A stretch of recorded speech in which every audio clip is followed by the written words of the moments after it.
Hello, friends, and welcome back to our recap of Moonlight Chicken, episode 6. Yeah, you did I caught it myself. I'm sorry. But you did on the reaction too, which made me laugh. I Turned it on, I was realized like, it. I was halfway through the episode. I was like, wait, did I say Midnight Chicken? That was awesome. I was like, he caught it, but still, it's kind of funny. Oh my god, it's gonna happen. It's gonna be a thing. There's 2 episodes left, and I'm still gonna mess it up. Oh my god, there's 2 episodes left. Can't believe it. Oh my god, I can't believe there's only 8 episodes. This is literally a masterpiece. Why is it only 8 episodes? I mean, I think some stories... I was gonna say, yeah, some stories you don't need long ones to tell. You know, like, some stories, it's fine if they're short because they're still impactful. Mm.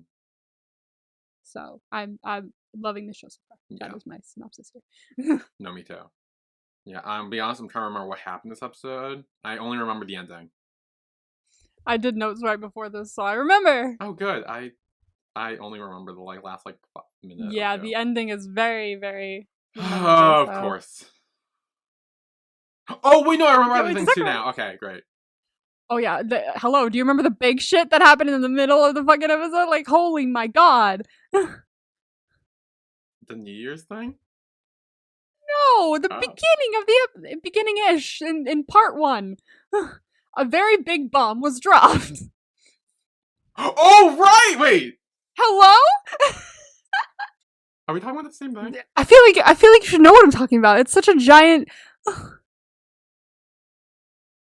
like the big piece of like information we got from this episode. Was it the X? Was like, holy shit.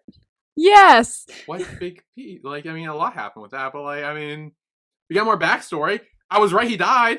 Yeah. That's the big piece of information. That was right, he died. Yeah, he died. Bruh, I told you. Was sitting there watching, like, I was like watching it on the big TV because I was like, fuck it, I watch it on the big TV now. But like, I was like sitting there, I was like, oh, like the second, and I got up off my chair. My mom was like, you need to stop freaking the fuck out. You're scaring the cat. But I'm like, this is big piece of information. This is nuts.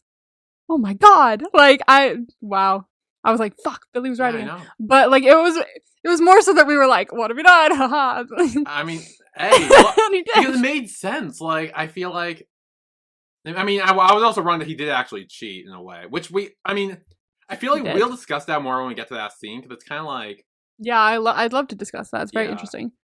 Because I feel like there are different ways of looking at it, I think, which we'll get there. My way of seeing it anyway. But, yes, a lot of big stuff happened in this episode that I clearly forgot about, which is bad.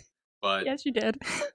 Anyway, we'll start with the beginning, which is when waking up in Jim's room. He's still on the floor. Sleepover! Yeah. Wen wakes up, and Jim's looking over at him as he sleeps. And he's like, oh, do you always stare at people who sleep over? And he says, no, but that's only because no one really sleeps over. Yeah, like, this is new territory. And I'm very excited for them to, like... Oh, I know. I'm move really forward! Glad. Yeah, I'm glad they're, like, moving forward with this, like, especially after last episode where like Jim kind of said like, hey, I don't want to be involved with you anymore, like I don't want it to be done. And then like when Wen came to him in the time of like need, he like let him in and he like took him in. And... Yeah. I'm very excited to see more of that because like you can tell like very little by little he's letting him into his life a tiny bit more. I mean, now he's literally living with him, so yeah, that's he is. So he's fully let him into his life because he's literally there, but like, even emotionally, too. Like, him letting him sleep over and stuff like that shows, like, emotionally, he's opening another door, you know? Yeah. So then, the chapter is chapter 6, titled, The Walk to Forget and Forgive. The Walk to Forget and Forgive. Very interesting title. Which obviously now has to do with the X, I feel like. Yeah, I think it is. Yeah. Also, I feel like it has to do with a lot of other things because, like, we got some resolution,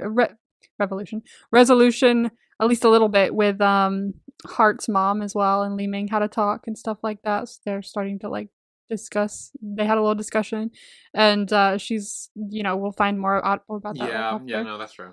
And honestly, there's like a lot of like discussions in this episode where like that could maybe be a little bit applied to. So it's the titles are good. Titles make sense. Yeah. I like when titles make sense. So then Wen makes Jim an omelet. and they kind of have a good time. But then Li Ming comes in, and one's like, "Hey, you want to sit with us?" And he's like, "No, I'm good," and they kind of just like leaves. Still not really talking to Jim, I see. Yeah, they still have that communication issue thing. It's a bit awkward still, especially since they kind of had a little bit of an argument in the last episode. I mean, they did have an argument, and they had a full argument. Yeah. And so now they're just like, no, I'm not gonna. Bye. Yeah. Then there's a cat food product scene with Jimbo. Yes, yeah, we got the cat food. Yeah, cat food, eat it. Except don't. Except don't. Last time, which is weird. Yeah, and so then this is when we have Li Ming, going over to Hart's mom, and like helping her with the flowers and everything. And we do have the conversation you were talking about where Li Ming apologizes to her for like taking Hart out without telling her. But also, like, when he first comes up as well, she's like, "Oh, you didn't need to come by here anymore. By the way, your debt's paid off. You could tell your uncle too." At first, when she said that, I was like, "You bitch! You're trying to stop him from saying." I got real protective. I thought that too, but I think it was also just like, yeah, like she's like, I don't feel right, like eliciting work from you now, because like there was a big issue that arose. So yeah. And Li Ming kind of explains like, yeah, well, Hart told me that like he's stressed when he stays home. Yeah. And all that. It's good that he's like, I mean, she should obviously like find a way to be able to communicate more with her son where he can tell her these things. But it's nice that she is getting some of this info, at least from someone. Because now she knows that her son is very communicative. He likes to watch Western movies. He likes a lot, like, and she's like, I didn't know any of this about him. And it's because she didn't take the time to learn sign language. So it's nice that she's at least getting this information from somewhere so that she can maybe like think about taking up sign language or at least start getting to know her son again as who he is now. Yeah, and I do like that. Yeah, he even goes into talk about like church for deaf people and like how there's a bunch of other people who use sign language there and Hart likes to communicate with them. And then she does say like, hey, if you plan to go out with him again, let me know. And I'll have, I think, his father take you to, and like that way I don't want to have to be worried about you. I think that's a very good step in the right direction. Like it's a very small step, but it is a good step in the right direction. I do too. I think it makes sense for her to be so worried and protective over her son. I think she goes to the extreme with it. But I also understand it, and I think this is kind of like a good compromise for now, where she can have him go out with Li Ming, but also she just knows where he is. If something happens, she can be there. Exactly. Letting him leave the house is the first move, but as long as, you know, she can do it in a way where she won't worry. Great stuff. I will say a lot of the problem in this show, I've realized, is communication, and people aren't communicating with people. Like, that's the lesson here. Communicate. I say that to fucking everyone. Just communicate. I know. I feel like that's such a big problem with like every single like fight or issue we've had is because they are not communicating. And I'm literally thinking about this now. Like every single person where there's issues with between them. Usually, that's my least favorite trope. Yeah. Miscommunication. Like, usually it's my least favorite thing in the world. Like, if there's, like, a fanfiction that pops up or a show that has a lot of miscommunication in it, usually that's my least favorite and I get really annoyed really quickly. But this show is managing to portray it in a way where it's not annoying and it, like, actually kind of, like, makes you realize, oh, this is what it means to have a healthy communication and this is what it means to not. So, obsessed so far. I think it's doing very well. Yeah. Is there a difference between miscommunication and no communication? I feel like this show is more like there's just like no communication. Yeah, there's like no communication. Actually, that's a very good point. Miscommunication, I feel like, is when someone says something and someone else interprets it differently, and that causes an issue. I feel like that's more miscommunication. You're right. Where this one's just different. Like no communication. People just don't talk to each other about how they feel and stuff. And and you gotta. It spurs a lot of conflict, which is why it's talk to people about your emotions, everybody. Yeah. So then Hart sees a note slide under his door. I knew immediately. I did too. I was like, I knew what this was. Like, you little bitch. Yeah, and it says, "Are you being a troublesome kid, jackass?" Jackass. And he's like, I know that's not my mom. He literally looked so happy when he saw that note. He was like, he's back, Lee. I was like, ah! Yeah. I just really love them. Okay. And then Li Ming signs something and then ends up pushing him past him, so he jumps into his bed. I feel like it was either like someone correct me if I'm wrong. I like to try and interpret to try and figure out what they're saying with the sign language. I feel like it was like, do you want to go to my house, like yay or know. Like, so I feel like something like that. Well, that's what I thought too, but then he immediately just jumps into his bed. True, but like maybe they're not going right now. Maybe he said, "Do you want to go later?" Maybe. And then he said, "Can I come in?" or something like that after that. So Maybe, that's a guess. I don't know. I would learn, but like the ASL or SL is different in every language. Yeah. So it's hard to learn when it's different in every language because like it makes me want to communicate with literally everyone, but literally every culture has a different version of sign language. Yeah, so it depends that I know of. like what sign language they learned. Yeah. So I don't know. I will work on ASL though, and we'll go from there. That would be kind of cool. So then at the chicken shop, Lang is talking with Wen and kind of asks like, "Hey, what's going on between him and Jim?" Yeah, like, are you guys together? And he says, "Not yet." He says, "Not yet, but I'm sleeping at his house." Not yet. We're getting there. I'm still not giving up. Yeah. And then they sit by a dock or bridge or wherever. And Jim asks Wen why he moved to Bangkok, or why he left Bangkok to come to Pattaya. Pattaya. And Wen kind of says, like, Bangkok's overcrowded. There's too much people there. And there was a job vacancy here, so he took it. And this is when Jim starts talking about his sister, Jam, which is Li Ming's mom. Yes, it is. Yes. We get to learn a little more. Every now and again, we learn a tiny bit more about Li Ming's mom and his sister. Yeah. And he says, like, he hears from her every once in a while. Not often, though, which is very interesting because, like, her son lives with you. So why don't we hear from her more often?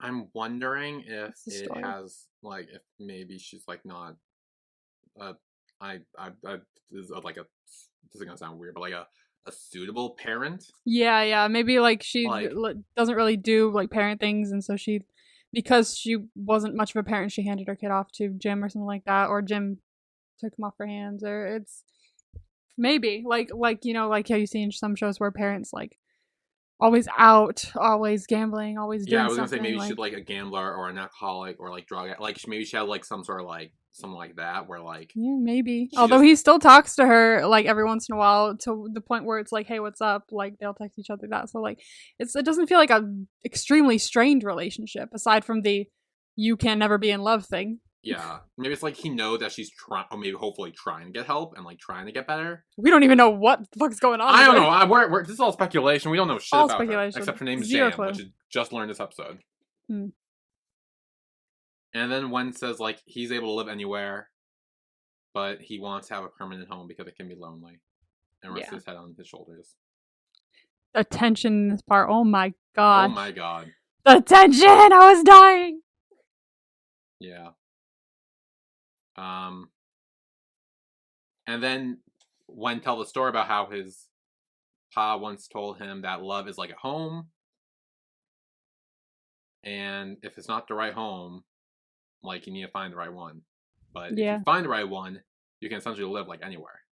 Like you won't want to move. True, because that home. Yeah, because if home is a person, it's like in a ridiculous comparison, but it's like in Thor Ragnarok when they say Asgard isn't a place, it's a people. Like as long as you have the people with you, as long as you have the person with you that embodies this like feeling, then you can literally live anywhere because it'll always feel like home when you're next to this person. Yeah, I agree. And then again the tension right before they kiss, or you think they're gonna kiss. Tension, absolutely mental. I was dying. Ugh. I don't know when even asked, like, why is your wall so high? Like, what the fuck? Yeah, it's like, what is it? Like, he actually asks him straight up this time. He's like, why? Yeah. And I'm like, good, we're starting to communicate. Let's go. And Jim says the classic, it's not you, it's me. I know, I wrote that down. I was like, it's not you, it's me, but it really is me. Like, I mean, it's more of his ex, really, I think is the issue. Because then we get flashback. Yes, we do. The real story. What's his name? Beam? Boom? Beam. Beam? Okay. So there, I guess he's about to board a boat because he's leaving, and he says he'll be back on Sunday, and Jim can call them out. Yeah, he's like, who the fuck is this? Like, why do you take your ring off? Yeah. You know, the friend, quote unquote. And he says, like, oh, am I just an idiot to be in love with you? Because you're like, I'm believing everything you say, even though you're clearly lying to me. Damn. And he kind of says, like, we're over. And then Beam still tries to talk to him, make it work. And then the boat guy's like, hey, we're leaving soon. Hurry up. And, like, it's just, like, 5 million things happen at once. And he's trying to, like, fix everything. But then he says, like, hey, I'll call you when I land or whatever. Or get back. So he gets on the boat. He leaves. I still did not see this coming, even with the, like, I noticed it after the fact when I rewatched it for notes, but, like, the way that the boat is, like, pulling away and they're, like, looking back at each other, I was like, bitch, if I had, like, way more of a clear mind, I could have been like, oh, that's not looking good. Like, it looks like he's never coming back. No, and he doesn't. Nope. There was an accident on the boat. It went. Yep. And then Jim gets a call. Also, did anyone pin the Titanic-esque music that's playing? I've never seen Titanic. I feel like we've had the conversation. See, now we're gonna have a problem. We've had this conversation before. I mentioned Titanic. It before. You haven't seen. I know what happens. So it's still so good to watch. Like it's well, it's so sad, but like it's so good. I don't know like, what happens. Like it's like part. It feels like a little overrated, but that's maybe because I've seen it too many times. But it's so good. There's a reason it was like it's one of the. Titanic is like one of the top like 5 grossing movies of all time, I think, was the whole thing. It was like Titanic was like really up there, or I don't know if it is anymore, but it was really up there. It was by like Avatar and shit. No, I believe it's a good movie, but like it's so good. I'm kind of annoyed you haven't seen. I don't care enough about it to see it. Like I know how it ends. Like who cares? Yeah, you know the ship sinks and shit like that. You know one of them dies, but the story leading up to it is just. I know they have sex in a car. They have sex in, that's also a thing that happens, but like that's all I know. They have sex in a car. He dies because she didn't move over on the door, and the boat sinks, and she's like 84 years old or something in the future. It's been 84 years. Oh, so I guess she's older than 84 then. She's like 90. Yeah, she is older than 84. But like it's damn. Well, she was how old in the movie? I feel her character was like 17.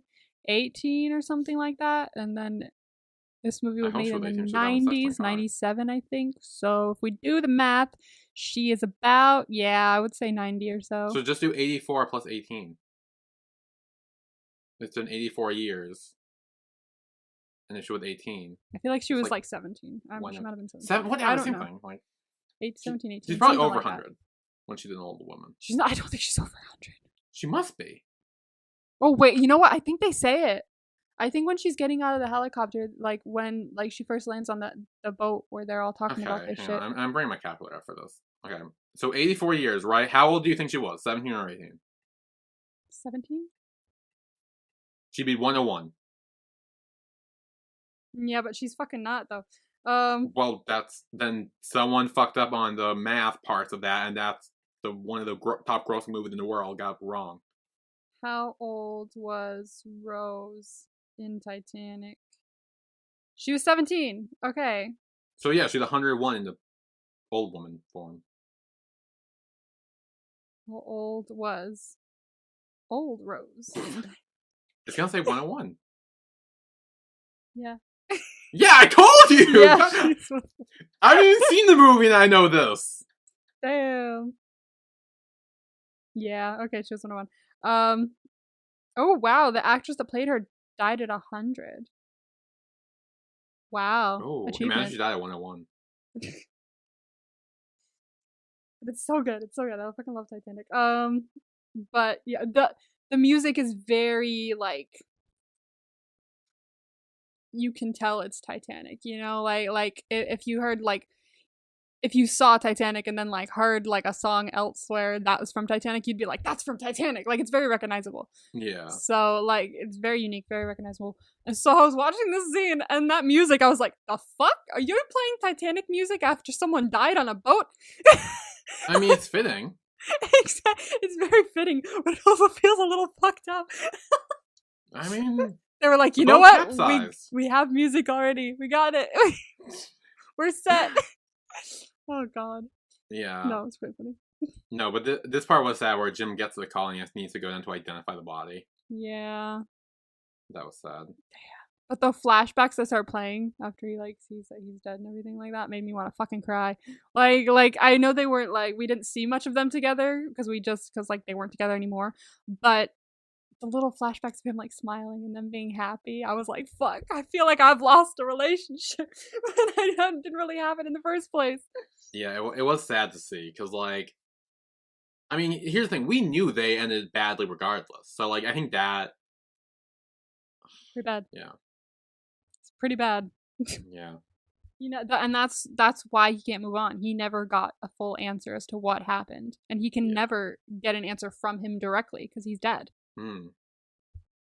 Ouch. Yeah, and also Jim, we kind of see him blame himself for the death because he's still like, "Oh, if I had put up a bigger fight, if I tried harder to make him not get on the boat, still been here. Like, I could have stopped him." And now he's constantly wondering, like, what that woman, like. Was I the bad one? Was I this little dirty little secret? Like, he doesn't really know. It's gotta suck to feel like you're never gonna get an answer for something. Yeah. And just be living with this your whole life. Yeah. And he says, like, the older we are, the harder our scars get to heal. Which... Good point. Makes me wonder, when did that happen? I can tell you. Well, I was gonna say there's like a memorial thing. There is a memorial, and this time when I was taking notes, I actually paid attention. Was it 2013? He died in 2018 at the age of 34, wow. So 5 years from 5 years before our current time. Okay, so and we know he's almost 40, so we'd say he'd be like mid-30s when that happened. Okay, he's 34. No, I mean Jim. How old was Jim? Oh, Jim. I don't know. He was probably mid-30s too. I mean, yeah. Because he always says like he's almost 40. He never says he is 40. True. Although it was his birthday last week, right? Was it? Was it his 40th birthday? Was it his birthday? What happened in the last episode? I remember the cake and Wayne calls Li Ming and Li Ming. There was a cake. Yes, oh my god, I forgot about the cake. That was his birthday. God, what? Yeah, it may not have been last week, but it was a few weeks ago. No, fully. Yeah, it was. Oh yeah, I think it was like a couple weeks ago. I don't think it was the last one. Well, I'm just trying to wonder: did that make him 40, or are they still like almost 40? Know. Like, because like regardless, he was probably mid-30s when Beam died, and and 5 years later, he's still trying to reel from that. Yeah. Yeah. Damn. And then at the bank, we get Alan and Jim having their loan meeting. And I'm curious to hear your thoughts on this, because I also have thoughts. Do you? Okay, I do have thoughts. I have thoughts. So essentially what happens is Alan says, like, hey, you're going to need to get a loan somewhere else. Because he realized he can't separate personal and work and business matters. Despite, like, no matter how hard he tried. Because we know, I think he was trying to earlier. He was trying to do that. But he couldn't, and then he gives him a card for like another company where he's like, hey, they'll be able to help you. They'll be able to approve the loan. Essentially saying that he can get this done. He just needs to do it somewhere else. Yeah. Weirdly enough. But Jim didn't even take the card. So. Yeah, that's true. He didn't take the card. But weirdly enough, I think this is the best thing he could have done for him. I agree. Yeah. Because even if he feels like he could have kept them separate, he's like, no, I can keep it separate. Even if he was like 100% confident he could do that, there's no guarantee he could have kept them separate. When your feelings are involved, there's like not a full guarantee you can do that. So like, who's to say if like a couple weeks from now when it's about to get approved or something, or like a couple days from now when it's about to get approved, he sees them together and gets really pissed and just doesn't separate it and fucks it up for him. Like, you can't fully count on that not happening. So he's like, you know what? I cannot help you because I don't want to be the bad person that fucks this up for you. So here's a card to someone who will take it there, because, you know, there's never a guarantee that he'd be able to do that. So I think it's a great thing that he did. Send him somewhere else. I agree, yeah, because it shows, like, again, when we saw him try to do it, he tried to make this work, and he tried to be professional about this, but he knows that his feelings were gonna keep getting in the way. Yeah. And he could have let his feelings get in the way and let him screw over Jim, but he chose not to. He's like, hey. Which is good. Hey, yeah, like he says, hey, we have history, we know this. Like, here, I can't do this for you. go somewhere else and do it. And he does like offer another company. Like he says like, hey, this business or he whatever didn't just say find will a be different able to help place. you. He gave him a specific place and was like, take it here. They'll get it done for you. Like, yeah, and he says like it will get it done if you do it, but he just chose not to do it. Which damn. Also, there's another reason why he chose not to do it, I think. So, which we'll find out and talk about later. Yes, if you remembered, but I don't think you do. I'm pretty sure we don't see Alan until the end of the episode. No, it's not about Alan. Oh, Jim? Yeah. Well, why Jim doesn't go to the other place? Yeah, with. No, we know why. Yeah, we know why. Okay, yeah, no, I remember that part. Okay. But then we get Gaipai and Jim. And speaking of that part, all right. Yeah. Well, yeah. Let's get through the awkwardness first, because yeah. So they're talking, and Gaipai starts talking about his dead dad. He does. Moo, yeah. I think is what he calls him. Moo. Dead dad. That's yeah. sad. And he's like, I miss him, but I always feel like he's still with me and everything. And then starts talking about how, like, oh, when my mom was younger, she used to chase after him, but he wasn't interested till one day he caved. They went out. And yeah, and he kind of asked Jim, like, oh, what do you think about that? Do you think if someone tries hard enough that they will get someone to cave? And I love Jim's answer for this. He says, like, it depends. Like, that's what I said when I was first watching. I was like, well, it's going to depend on the situation. Yeah, like, if you're not the right one, you're not the right one. Like, that. Exactly. That's it. And then Gaipai says, is it possible for me to be the right one for you? Hey, he shot his shot. I could never. Look, I admire him so much for doing this, for having the balls to do this. But the uncomfortableness of this scene after he did that, because everyone knew, like, Jim was not interested. Because he kept calling him kid, I think, throughout this whole thing. Like, exactly. Like, yeah, he said, nice kid, you're a nice kid at some point. And I was like, oh, no. Oh, my God.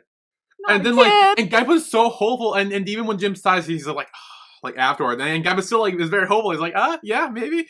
Like, he has this, like, hope in his eyes. And, like, Hal Tung's acting in this scene is awesome. Like, it's so phenomenal. So he was, like, you could just see, like, he was, like, so happy. And then the light just kind of, like, drained from his eyes just a little bit as he, like, grabbed his drink. And he was like, oh, my God. Like, this is the most embarrassing, worst thing that's ever happened to me. Oh, God. Like, you could see all of it going through his face. And I'm like, oh, you're fucking killing me. Ow. It was so uncomfortable. Like, it was also so prolonged too. Like, this was such a long, drawn out scene. Yeah. Or I mean, at least it felt long. It's to really make you, like, feel his pain. You could feel his pain throughout the entire scene. Like, that awful pain of rejection. You could feel it. They're like, no, we want you to know. Like, this is ow. Yeah, and he tries to, like, move past it. He's like, oh, no, it's fine. Like, come on, let's eat now. Let's just eat, Yeah. And then he does the double whammy of also giving him back the deed as well. Yeah. I do like how Gaipai says, like, hey, no, like, I genuinely want this to, like, you to have this, even if I like you. Like, it's not because of that. Like, which is great, but, like, also, I think he did the right thing giving it back, because I don't feel like, because if someone gives you something that, like, likes you, and is like, no, use it. It has nothing to do with me liking you. It's like, I still don't want to use it, because, like, then I feel like I'm taking advantage of you. Yeah, you're taking advantage, or, like, you owe the person or something, and just, like... Yeah. Yeah. And he does say, like, hey, no, I have a backup plan. I'll talk to my sister and get a loan from her, because we're siblings. It might be easier to get that approved. And then they continue to awkwardly eat dinner. I don't know why. Yeah, the fact that they still eat dinner. Ouch. That's got to be a tough dinner. God, that would have been so awkward. And then when Jim returns to the chicken restaurant, Lang, who I believe just got off the phone with Gaipai, is like, hey, why do you return the deed to him? And this is when Jim says, like, yeah, I'm going to talk to my sister. Like, I have a backup plan. Like, I'm not just going to, like... Yeah. Yeah. And I do like that, like... I do like that he did have a backup plan. Like, I think... Yes. Need one. Yeah, like, because do you think he would have returned the deed? Or he should have returned the deed if he did not have a backup plan with his sister? I think he did the right thing returning the deed. However... You should always have a backup plan. I think, like, if you don't have a backup plan, but you know you need to return it, then just sit down for, like, at least a couple minutes to come up with a rough one. You know, like just something Yeah. to make it seem like, okay, man, I could maybe still make this work. Yeah. Yeah, so he calls her and says, hey, I need money. Yep. So apparently she may have money. Yeah, she might have money. Which, I mean, so I guess she's not a gambler. Yeah. I don't know. I guess maybe we'll find out. Maybe we'll get some insight into this relationship in the future. There's only 2 episodes left, but I know, I'm like, I kind of want to, I feel like we gotta meet a mom or sister at some point, right? We gotta. Like, I feel like that has to be a thing. Should be. Because we still don't know where the fuck she is. We don't know. So I think we will take a break here. And we come back, it's New Year's time, and everyone's celebrating for New Year's. It's New Year. It's all good stuff. Happy New Year. Happy New Year. Oh, gosh. So we will be right back.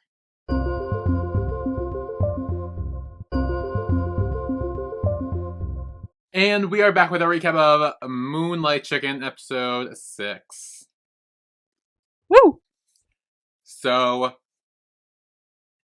Jim is setting up for New Year's. He's decorating the house.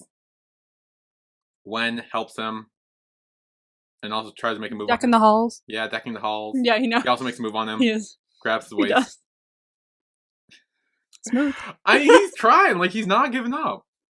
He is not giving up. And this is like the kind of like persistence where I'm like not annoyed by it.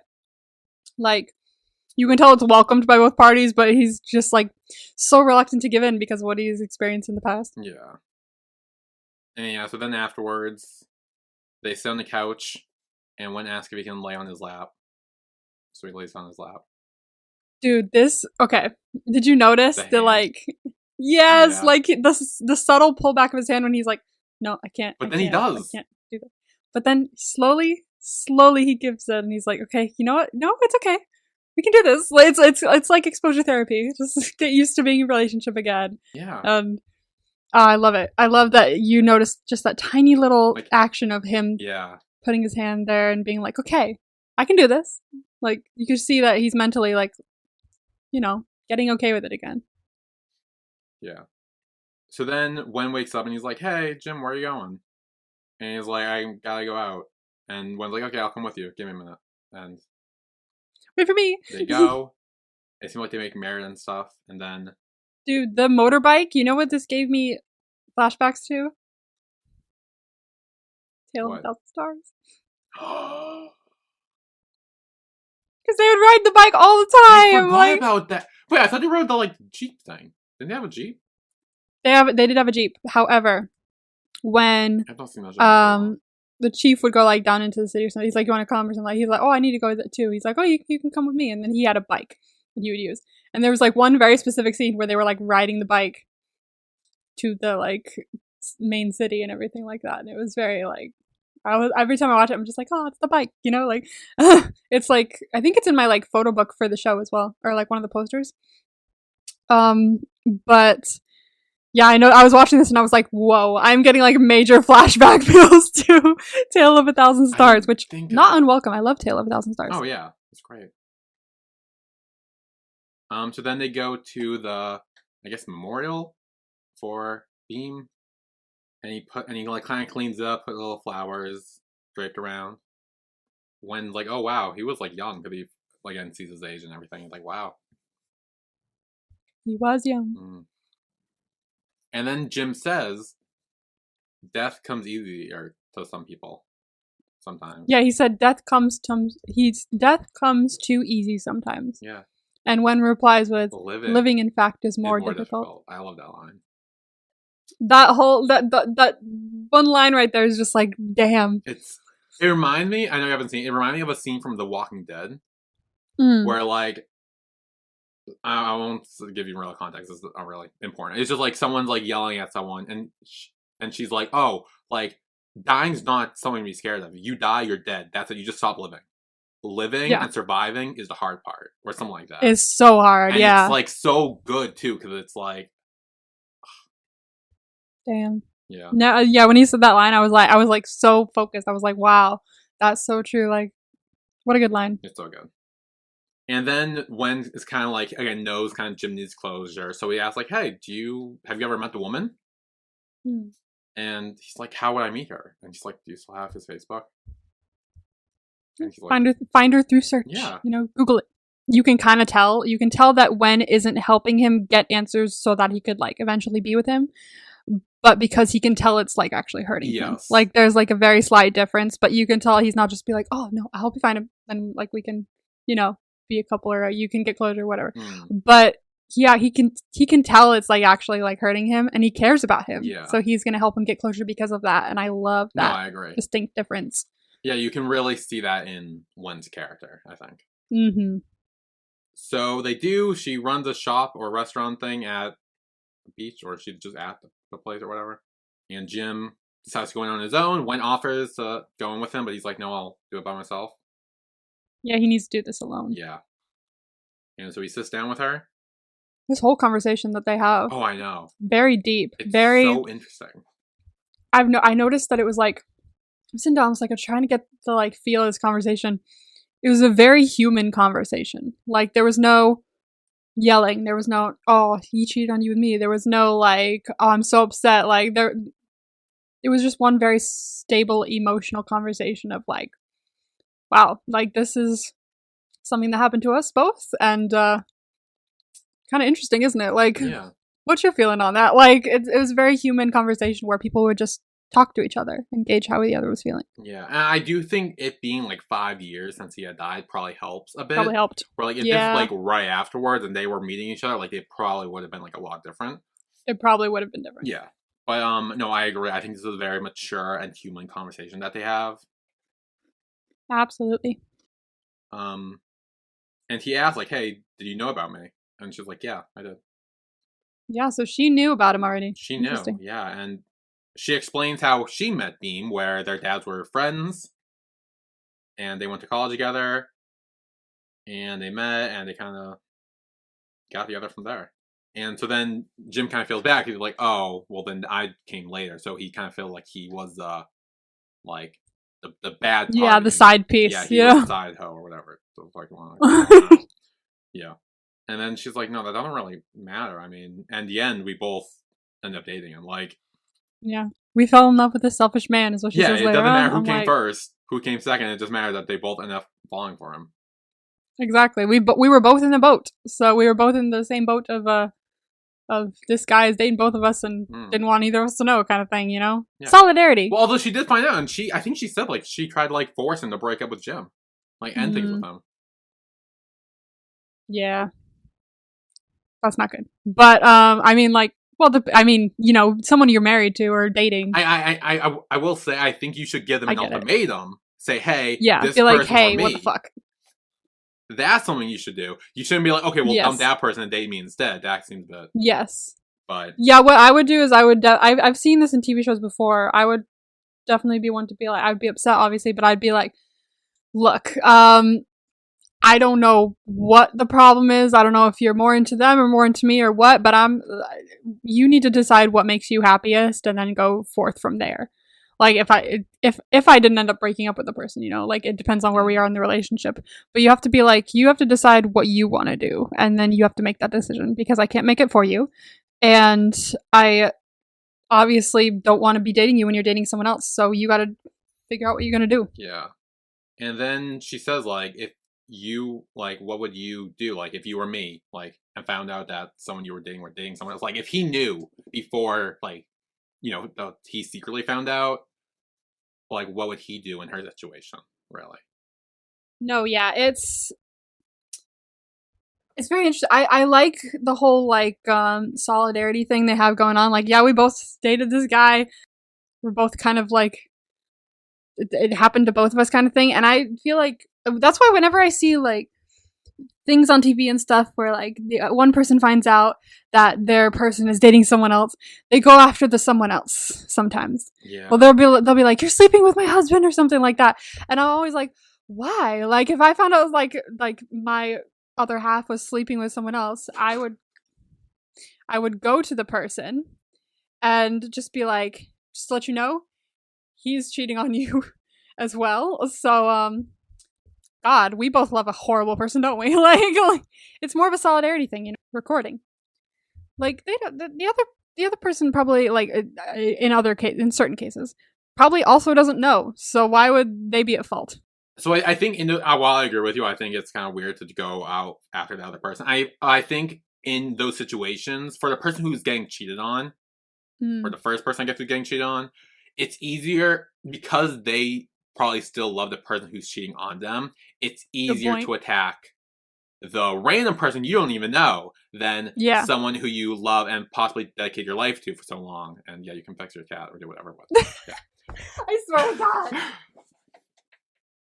Yeah, I do agree with that, absolutely. Like, sometimes it's hard to be like, oh, like, this person I've loved for so long is actually not great. Like, to come to terms with that and just immediately blame someone else is probably easier. And then she says that Beam told her that he needs to figure things out first. And that's when Jim kind of assumed, like, oh, so he was going to break up with me, but he died before I really could. She's like, I don't think he was. Yeah. She's like, if he was going to, he would have done it a long time ago. True. Yeah, and this is when they kind of like say, like, yeah, they didn't really know which one he truly loved the most. And they never will. Yeah, they never will. Gotta live with that. Yeah. And I will say, I think hearing all of this stuff, and unless we get more information down the line, which I don't think we will, I don't think Beam was necessarily a bad person. I think he would just fell in love with both of them. He was in love with two people. He was like, fuck, what do I do? And he couldn't do anything about that. Like, yeah. I mean, I don't think, like, deep down he's a genuinely horrible person. No. Like, I think that he's a good person who fell into a mistake here. Yeah. And he just didn't know what to do. Yeah, he fell in love with two people and handled it poorly. Yeah, exactly.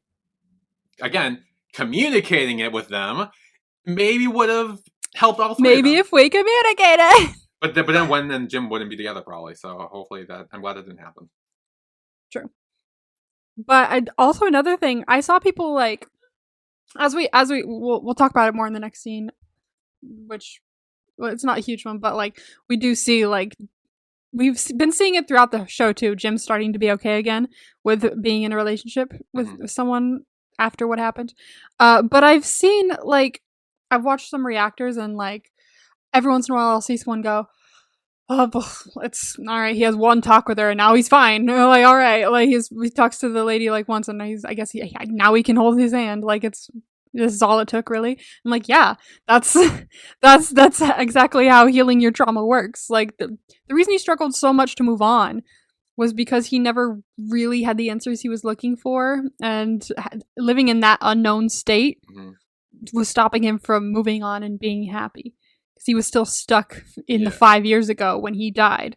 However, you know, he can begin to heal now because he has at least some semblance of answers from this other person that was dating him as well. So yeah, like, obviously after a talk with her, he's able to move forward a bit more. Like, that's the point. It's like he's getting those answers. Also, he sees her happy, as we'll talk about in a second. Yeah, and I agree with what you say, like, where, like, yes, like, having that closure and kind of getting, like, ending that chapter of that book with Beam and her and everything like that helps him a lot to move forward.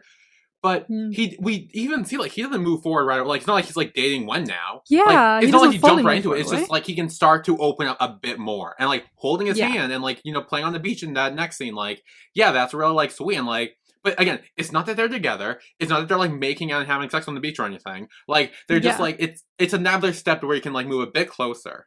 Yes, he's able to move that one little step forward, like, maybe holding your hand. Like, I can at least do that.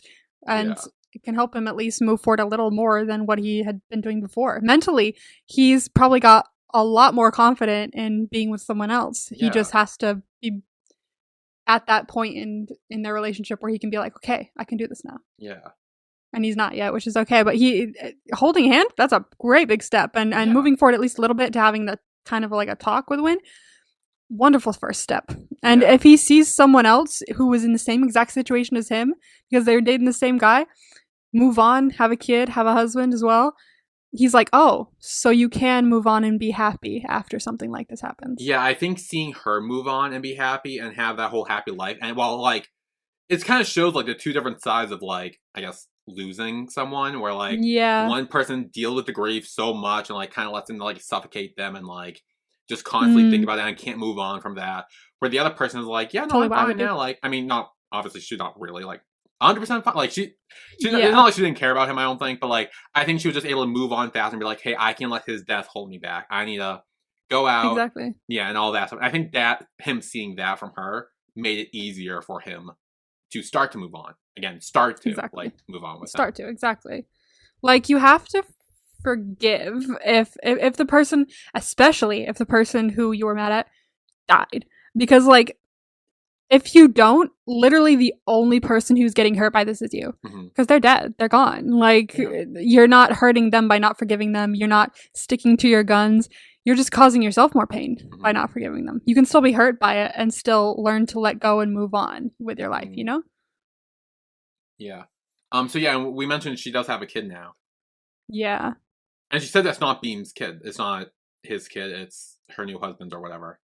I did think for half a second that maybe it was, but it wasn't. Well, actually, someone commented saying that they think it is actually Beam's kid because he died 5 years ago, which means it, however long it took her to move on, get married, and have a kid, this kid must have been at max 3, and she looks way older than 3 years old. Yeah, but usually don't have kids looking like super young, even if they're supposed to be really young in BLs. I mean, we've noticed before. With Cutie Pie, we were like, the fuck is the age difference here? Because one of them looks like an 11-year-old, the other's a newborn baby. Like, we were like freaking out about it. I mean, there was actually a pretty big age difference though. In that. It wasn't that big. It was like 5 or 6 or something like that. Yeah. But that means that when Kua was like a newborn, the actor that was playing Leanne was 5. He was definitely not. I guess so that's true, yeah.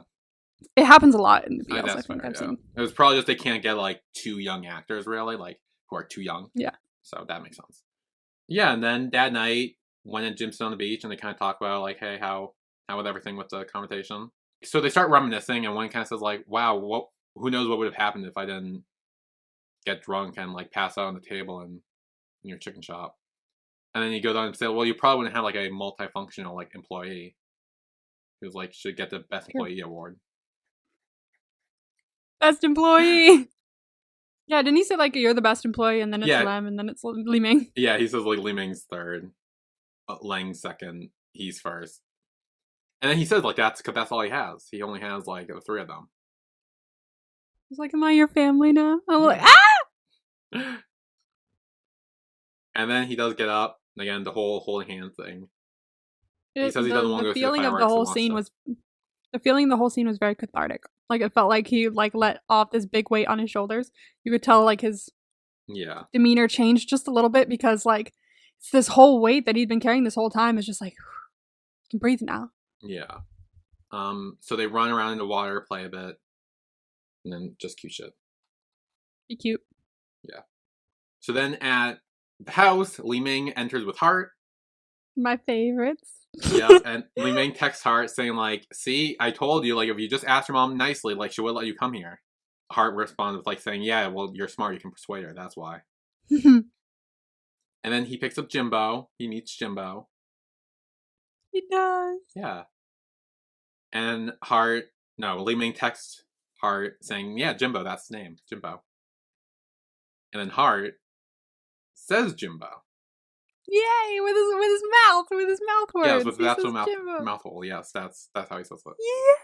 Yay! And Li Ming starts like freaking out. Like, oh my god, say something again! Like, it's so cute. The way he was so excited that he could literally barely put words together. Like he could barely put. He was so excited. He was like, "Fuck, what do I say?" Okay, he was so excited to hear his boy. I will say, I was really worried for the scene for like 2 seconds. Really? I was worried because like. One, Li Ming was like, oh, say something again, and Heart was kind of like, no, I don't really want to. Like, at first I thought this was going to go very bad. Like, and also the fact that it seemed like he was making such a big deal over, like, Heart speaking, and like, I don't think it's something Heart really wanted to be a big deal that much. I think, like, or at least that's what I thought was going to happen. Like, it was going to all backfire because the way he got excited, but like, Heart obviously didn't care at the end, and like, it didn't really go that way, so I'm really relieved that didn't happen. Yeah. But there was a brief moment where I was like, this could go real bad. I know. But it didn't, so it's good. I just got really excited. Like I was just like I was sitting there going, look at them. Like I was like just really fucking happy. And like I think it's like the way you're shaking his head. I think it's not that like he was like, oh, please don't make this a big deal. Like I think it was more like he didn't think it was a big deal because he has spoken before, and he's like, oh, I forgot you actually haven't heard me speak, but like, no, I'm fine. I don't need to speak. He's like, no, please. Yeah. Which I'm glad that's the way it did cute. go instead. I'm glad it went that way rather than it going bad and causing drama. Absolutely. I was sitting there having a grand old fucking time. I was just like, look at them. They're my everything. So then Hart and Li Ming start getting ready for New Year's. But then we cut to Jim and Wen in the car. We're also kind of talking about like everything. And... the way it was cutting was like making me nervous. I was like, oh fuck, we keep going back out. And back in and back out again. And then I think Wen asked Jim if, like, hey, they should go to the shrine tomorrow. For, like, I think it's a New Year's celebration type thing. New Year's oranges. Yeah, New Year's oranges. Auspicious oranges. What are those auspicious oranges? Auspicious means, like, lucky. Ooh, I need some of those. So, like, I would like some auspicious oranges. Yeah. I'm pretty sure that's what auspicious means. That's what I've been through my life thinking it means. So. I've never heard that word before, so now I know. Really? No. I mean, I haven't heard it. To be auspicious is to have luck. Have luck. Yeah, to be auspicious is to like. So if they're auspicious oranges, they're oranges that have luck, that pass the luck on, like something like that. Nice. Ish. Hey Bixby. Bixby. Oh my God, girl. Hey Bixby.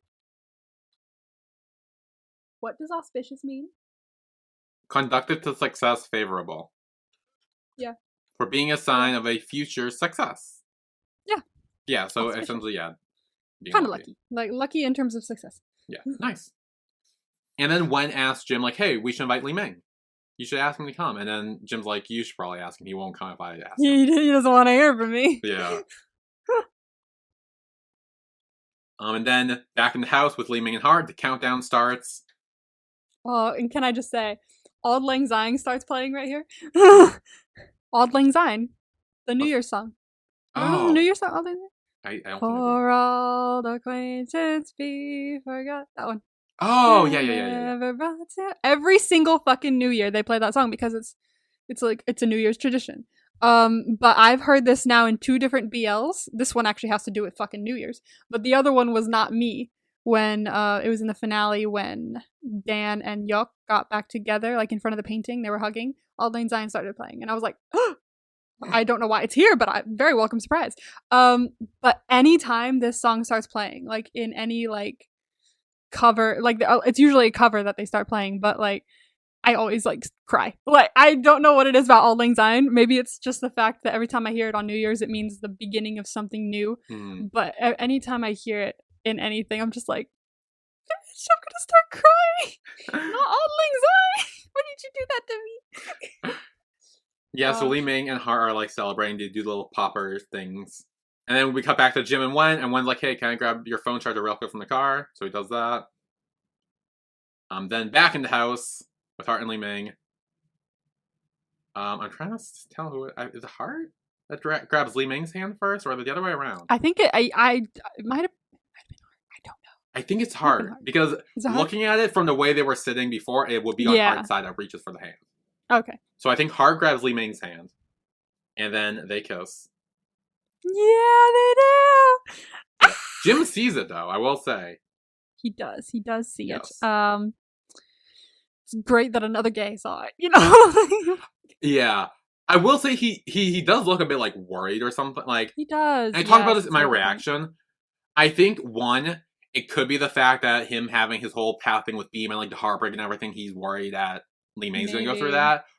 Or the fact that he might still not know that Li Ming's is now on better terms with Hart's parents.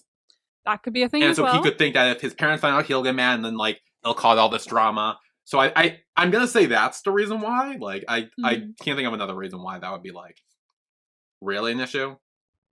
Or possibly. So makes sense. Yeah, that's what I do love about them kissing as well, but like the way that like even afterwards, mainly what happens afterwards, like even after they're just like still acting all cute with each other and like just messing with each other like kids do, you know, like as they're young. I love how it was just easy for them because this was just the natural progression of their relationship. It shows you how secure they are in their feelings for each other, that like they beforehand weren't like, oh gosh, we're gonna kiss, oh god, I'm gonna kiss him, what if he rejects me, they weren't like that. It was just easy. It was just, they kissed each other and they were like, yeah, that was what was meant to happen. It felt right, you know? Like, I really appreciate the way they did that. Like, it wasn't a panic-inducing moment. It was just nice. Yeah, I like that a lot. But then Jim leaves the house and Wen is like, hey, we have to go to the hospital. And so we find out that Alan got drunk and broke his leg or something because he's wearing a boot. So he must have... Oh, shit. Yeah, he must have done something to it. Yeah. So Wen's like, yeah, no, he doesn't usually drink. And then Gong's there and he's like, yeah, normally he doesn't. Okay, well, let's not be a bitch. Okay. No, I know. Did you see that? I was like, yeah. I said that in my reaction. I'm like, whoa, that came off like he's blaming Wen for this. It's like, hey, let's not blame him for that. It's just this is what happens sometimes in a relationship. No one's to blame. Oh, okay? I know. I was in fact, so mad I think at he did a good thing breaking up with him. I think, and not stringing him along and not keeping him on the hook. So what the fuck? No, because like, Gong was literally trying to get him to like. He fixed whatever situation they had this whole time. He finally does it. Now he's like, oh yeah, well, I mean, he doesn't normally drink, but now since he, broke up with him, he kind of does. I'm like, bro, let's not blame him for this, please. Yeah, let's not. We're all having a bunch of different feelings. Also, did you notice that Alan is wearing both of the rings? I did. I said in my reaction, I noticed at the end when I was like, wait, is he wearing both rings? He's wearing both rings, which means he has not fully let go yet. Of course not. And then the nurse is like, hey, like I can examine the procedures and like how to treat him, which one of you is the caretaker for him. And I think Gong should have stepped up in this moment and been like, oh, I'll do it. Because why would he have the ex take care of him? Yeah, so I actually really don't like Gong anymore. Like, I mean, yeah, Gong's kind of annoying. However, I do see, I think either way, I think Wen would have been like, no, I'll do it. Because judging by who he is as a person, what happened, I feel like they also haven't been broken up or at least they have been, but like they haven't been apart for long enough for him to be like, no, you take care of him. Like he would have 100% been like, no, I'll do it. Like it was very recent that he moved out, so I feel like he would have been like, no, I think they really need to help him move forward from this, I guess. Yeah. Yeah, but then Wen tells Jim like, hey, I gotta move in with him, I'm sorry. And Jim gets it, which is great. Jim is like, no, if I were you, I would have done the same thing. Yeah, no, like, and of course he is, because he's like, someone literally just got, like, injured, like, they need actual physical assistance, like, you'd be a dick if you weren't mad about that, like. Exactly. Like, oh, fine. But, like, I'm mad about it, because, like, we were making such good progress. Also. There's only 2 episodes left, we're still making progress. Yeah, I'm gonna say 2 episodes left, and the fact that the effect of Alan and Gaipai getting together is very slim now at this point. Like, we thought, because I don't see it happening at all next episode, at least. Oh, you made a face, so I'm assuming. Honestly, I didn't see anything about them in promo vibes, but I was like, you never know. Because like, there's 2 episodes left. If I'm assuming most, if not all, the next episode is gonna be Wen taking care of Alan. That's all we're all gonna see of Alan, and then maybe in the finale they'll meet and be like, oh hi, and then like nice to meet you, and then like. They're just like a lingering handshake or something, and that would probably be like the catalyst for that. I don't know. Good luck. Good luck to you too. Yeah. But yeah, that's the end of Moonlight Chicken episode 6. Woo! From the vibes. Yeah, let's go. I have 4 promo vibes. 4, okay. I know. I watched the promo and wrote things down, so I remembered them. Nice. Nice. Since I couldn't watch the next episode. Okay. So we have a family member makes an appearance. Oh, it has to be Jim's sister or Li Ming's mom or both or whoever she is. Yeah. Quite possibly. I guess we'll have to wait to find out. Because like I feel like there's no other real mystery family member that we know of. Like true. I didn't say mystery, but like, yeah, it's true. I mean, I'm gonna. There's someone we haven't seen before. You said a new family member makes an appearance. It just says a family member makes an appearance. Oh, I mean, maybe one's dad's back, but I think it's gonna be Li Ming's mom because Jim talked about like getting money from her or whatever. So I feel like they have to. Good deduction. Me to do that. Deduction. Yeah. We have gay hypocrisy ? Oh no. from someone or like just in general? From someone. Oh no. Question mark, because I don't know the full, I don't know the full thing. But judging from the promo alone, gay hypocrisy. Okay, so that's either probably Lang, because I think he's the only straight person in the show. Oh, we're not talking about straight though. We're talking about gay hypocrisy. Which means so it's not. It's... Wait, I'm confused now. Then I would put straight hypocrisy, or like straight hypocrisy. Wait, what? No, what? Gay hypocrisy. Take for that. What does that mean? I'm so what confused does hypocrisy now. mean? What does hypocrisy mean? I don't know anymore. You're confusing me now. Bixby? Hey, Bixby. What does hypocrisy mean? Hypocrisy is the practice of feigning to be what one is not or to believe what one does not. The word hypocrisy entered the English language circa 1200 with the meaning the sin of pretending to virtue or goodness. Today, hypocrisy often refers to advocating behaviors that one does not practice. Advocating behaviors that one does not practice. So being what the like, fuck does that mean? Do this or don't do this. I mean, I know what hypocrisy means, but like, what does it mean? Don't like, do that. Gay hypocrisy. What the fuck does that mean? It means someone's gay and there's hypocrisy surrounding it. How? How? This confuses me. It's just gay hypocrisy. How? Like, I'm so confused. Someone's gay and they're being hip. What's the? Does it have to do with them being gay, or is it just a thing? Hypocritical. That's the word. Hypocritical. Someone's gay and they're being hypocritical about it. But like, what would be hypocritical about being gay? You don't really have to think about this one. God, this is giving me a fucking headache. Okay, what's the next one? We're just gonna skip that. We're gonna move on. What's the next one again? The next one is awkward. Well, that could be anything. Sure, that could be anything. There's awkward shit. Theory. If it is Li Ming's mom coming back and he meets her and like he didn't know she was coming, that would be awkward. That would be awkward. And then a lot of other things would be awkward as well. If like fucking because Alan broke his leg when he used to give him like a sponge bath or something, and that's gonna be awkward. Like that could also be awkward. There are a lot of awkward moments that could happen next week. That's be awkward. And the final thing I have, the thing I was spoiled on, because this is the reaction thumbnail I saw for someone's reaction, where I saw the thumbnail. Oh, so good! It's not the last maybe episode. Spoiled. That's it's good. not the last episode. I saw someone's thumbnail and it was for episode 7. So this is the thing I was possibly spoiled on. I don't know. I guess we'll see if I was actually spoiled on it, but dots were connecting in my brain, so I guess we'll have to wait and see. Okay. You longer than me. I will be turning this on right when we're I know. I was like, you'll watch it right after that. I have to wait till Tuesday, I think, to watch it. But okay. So that was our recap of Moonlight Chicken episode 6. Next week, we will be recapping episode 7. Yay, the penultimate episode. Oh my god. We're almost done. Almost done. That last promo was gonna kill me because like that we get in the next episode, because I'm gonna watch it and I'm gonna go, fuck, I have to wait a week to watch that. Oh yeah, no, yeah, you're gonna have to wait about.